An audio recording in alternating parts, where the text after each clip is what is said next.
Episode 1 season 5 The Mentalist dibuka dengan Patrick Jane berdiri di balik kaca satu arah. Menatap Lorelai Martins, ia tidak bisa diajak bicara karena FBI sekarang mencoba untuk mengambil Lorelai dari CBI. Saat itu, Teresa muncul untuk mengajak Jane untuk menyelidiki kasus pembunuhan baru. I'll be right there. Sampailah di TKP, dua mayat ditemukan di sebuah apartemen. Kelly Carsland, sang pemilik apartemen, dan Rex Lengo. Keduanya sama-sama bekerja di sebuah hotel convention center. Tom Yannick, polisi Sacramento yang lebih dulu berada di TKP, menjelaskan pada tim tentang kasus ini. Pintu apartemen dalam kondisi terbuka. Kematian diperkirakan terjadi pada malam tadi. Untuk Kelly, ada bekas memar di lehernya, sementara untuk Rex, tampaknya tewas dipukul oleh botol champagne yang tergeletak di lantai.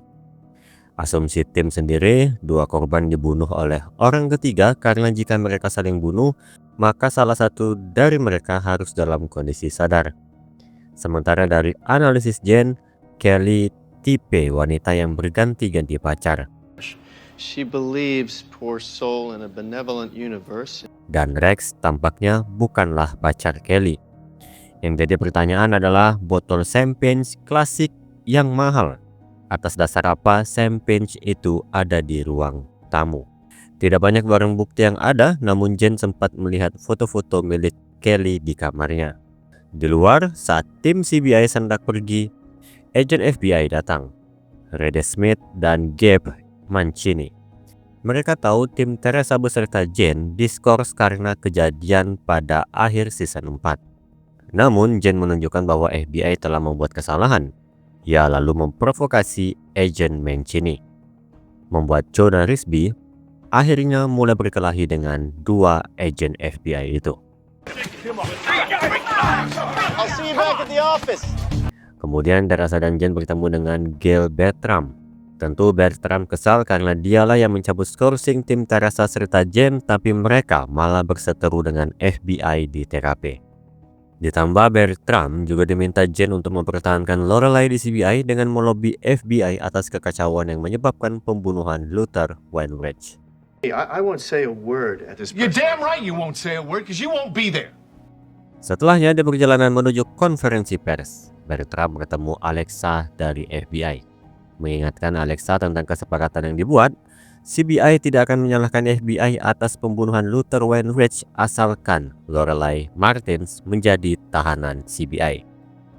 Dan akhirnya di konferensi pers, berita di publik pun dibuat seolah-olah Lorelai Martins, anak buah Red John, ditangkap atas kerjasama CBI dan FBI, sementara Luther Wainwright tewas saat operasi tersebut, bukan karena kesalahan FBI. Untuk meyakinkan publik, CBI dan FBI akan kembali bekerja sama dalam kasus pembunuhan ganda Kelly dan Rex Lengo. Meskipun para wartawan tidak percaya karena dua biru ini dikenal tidak pernah akur. Best of luck on that one, guys. Go get 'em. Setelahnya, CBI dan FBI pun memulai penyelidikan bersama dengan menuju hotel tempat dua korban bekerja. Menemui Norris, sang manajer hotel. Diketahui Kelly bekerja sebagai pembantu selama 2 tahun, sementara Rex baru bekerja beberapa minggu di bagian teknis dan keduanya dinilai baik oleh Norris. Teresa yang sebenarnya ingin agen FBI hilang dari penyelidikan ini, memutuskan untuk pergi bersama Jane meninggalkan FBI mewawancarai Norris. Mereka lalu berbicara dengan teman seprofesi Kelly. Di sini diketahui bahwa Kelly banyak menolak pria, dan Rex bukanlah pacar Kelly.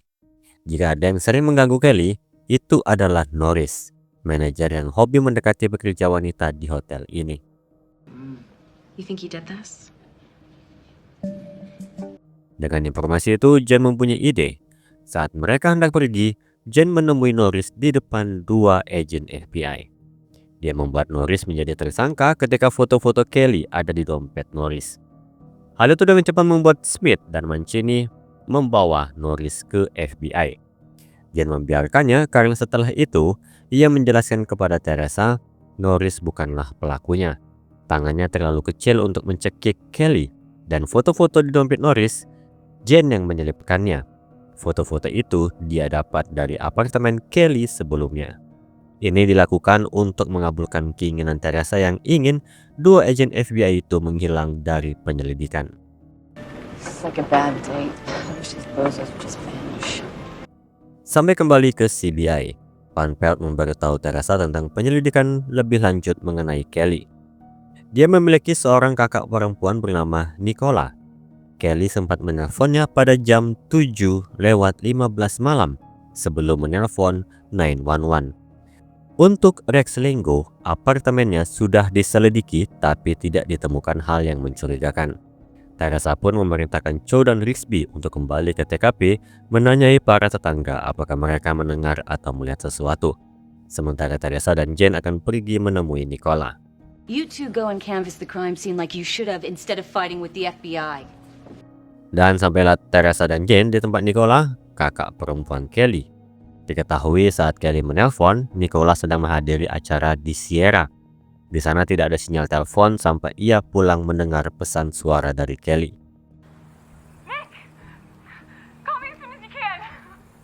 Nicola pun diminta untuk menceritakan adiknya. Pada dasarnya Kelly adalah anak yang baik, meskipun keluarga mereka adalah orang kaya yang jatuh dan orang tua mereka meninggal setahun setelah kebangkrutan. Nicola juga tidak mengenal Rex Lengo, tapi dia tahu Sempens yang ditanyai oleh Jen. Sempens seharga $500 itu adalah barang terakhir milik ayah mereka yang dianggap Kelly sebagai jimat keberuntungan. Saat mereka sedang berbicara, Jen menerima telepon dari Bertram yang memberitahunya bahwa FBI sepakat menyerahkan Lorelai. Jen pun mengajak Teresa pergi sambil membawa satu gelang manik-manik buatan Nicola. How much is this particular one? Dalam perjalanan pulang, Jen ingin berbicara dengan Lorelai tanpa siapapun yang melihat maupun mendengar, termasuk Teresa. Teresa menuruti meskipun setelah sampai di CBI dan Jen mulai memasuki ruangan Lorelai, Teresa diam-diam mendengar percakapan mereka melalui alat penyadap. Much nicer that way. Sementara di sisi Cho dan Rigsby, mereka dibantu officer Tom Yannick untuk menanyakan satu persatu tetangga Kelly. Sampailah pada satu tetangga yang sangat membantu penyelidikan. Ia melihat Rex Lengo tiba pada jam 6:30 malam di rumah Kelly. Dan kemudian mendengar Kelly berteriak pendek. Tetangga itu tidak menggubrisnya karena menyangka suara tersebut suara gairah, berhubung Kelly tidak pernah membawa pria. Teriakan itu terjadi pada jam 7:10. Dia ingat karena sedang menonton TV untuk mencocokkan tiket loterinya. Kembali ke Jen, dia mencoba membantu Lorelai kabur dan memenuhi semua permintaannya jika memberikan informasi tentang Red John. Lorelai pun menantang dengan meminta Jen untuk menciumnya. Jen pun menuruti.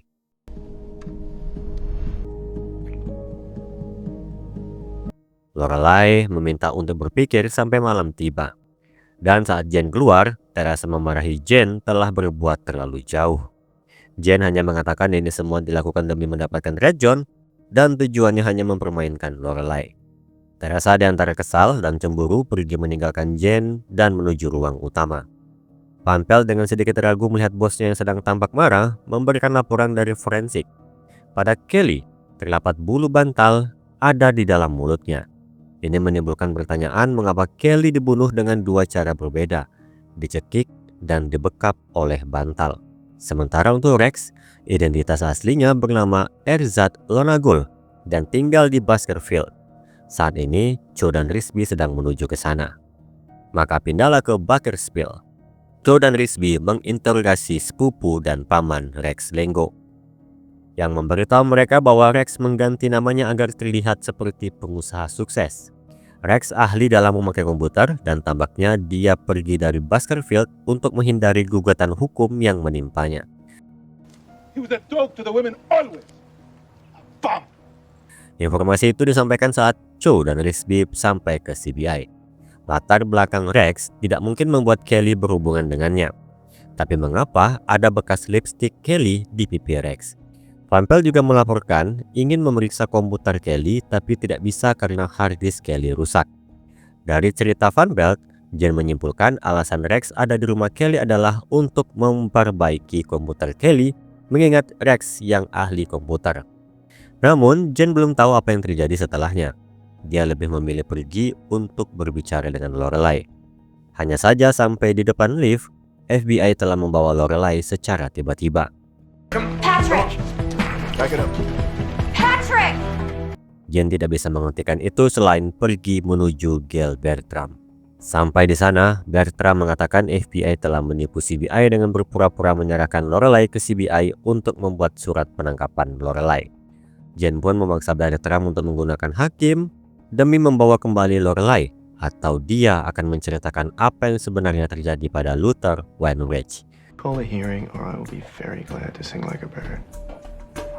Dan pindahlah pada sidang tertutup antara CBI dan FBI tentang perebutan Lorelai Martin. FBI berada di atas angin karena mengetahui Jen pernah berhubungan seksual dengan Lorelai. Maka Jen punya satu trik. Ia mengatakan pada semua yang ada di ruangan bahwa Red John memiliki mata-mata di FBI dan para pengikut Red John. Untuk mengetahui satu sama lain, mereka selalu membawa manik-manik merah darah di saku mereka. Tidak ada yang percaya dengan teori itu, namun Jen menantang Mancini untuk mengeluarkan manik-manik kaca merah dari sakunya. Mancini yang meraba sakunya sadar kalau Jen diam-diam menaruh sesuatu kepadanya. Dipaksa mengeluarkan benda itu ketika hakim meminta. Planted it. Jelas ia kesal dan mengejar Jen yang kabur. Kemudian kembali ke CBI. Berkat trik Jen tadi, Lorelai secara sah berada di tangan CBI dan besok mereka bisa membawanya. Yang saat ini Lorelai ditahan di penjara Sacramento. Sekarang tim bisa fokus pada kasus pembunuhan ganda mereka. Sebenarnya kasus ini nyaris tidak selesai. Jen hanya memastikan Sam Page yang ada untuk merayakan sesuatu yang belum diketahui. Beruntung Van Pelt datang terlambat dan mengatakan ia terjebak macet karena acara pembagian hadiah pemenang lotre. Dari itu Jen akhirnya tahu motif serta pelakunya. What? Callie's sister, Nicola, you have a phone number? Sampailah di acara pemenang lotre. Valerie Whitaker, orang yang memenangkan lotre $56 juta. Jen lalu menerobos ke depan sambil membawa Nicola untuk berbicara dengan Valerie. Pembicaraan awal yang santai dan masuk ke pertanyaan apakah Valerie mengenal Kelly, orang yang harusnya memenangkan $56 juta itu, serta Tom Yannick dari kepolisian Sacramento. Ekspresi Valerie yang ketakutan menandakan ia mengenalnya. Ia langsung memanggil Tom membuat Tom kabur, namun Cho sudah ada di dekatnya. We're gonna have to get the name changed. Do you have a marker? Pindahlah ke ruang interogasi. Timeline pembunuhan akan dijelaskan oleh Cho dan Rigsby. Kelly sedang menonton lotre di tengah Rex memperbaiki komputernya. Nomornya keluar sebagai pemenang. Dia mencium Rex, mengambil champagne dan menelpon Nicola untuk secepatnya ke rumah. Tapi Rex tiba-tiba berniat untuk mengambil lotre dengan mencekik Kelly. Kelly sempat melawan dengan memukul kepala Rex menggunakan botol champagne hingga Rex tewas. Dan ia langsung menelpon 911. Hanya saja Kelly pingsan akibat cekikan Rex. Tom yang baru datang melihat lotre yang memenangkan $56 juta.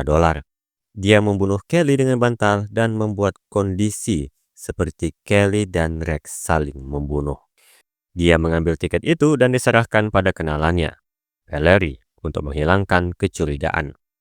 Tom sendiri mengaku hanya berpikir sejenak setelah melihat lotre itu. Uang membutakan matanya. Dan kasus selesai. I should have thought about it a while longer. Di ruangan lain, Nicola berterima kasih pada Jen. Hadiah Kelly diserahkan sepenuhnya pada Nicola. Teresa pun mengajak Jen untuk pergi ke penjara Sacramento untuk menjemput Lorelai. Hanya saja sial untuk mereka. Sampainya di sana, petugas membawa wanita yang salah meskipun nama dan nomor selnya sama.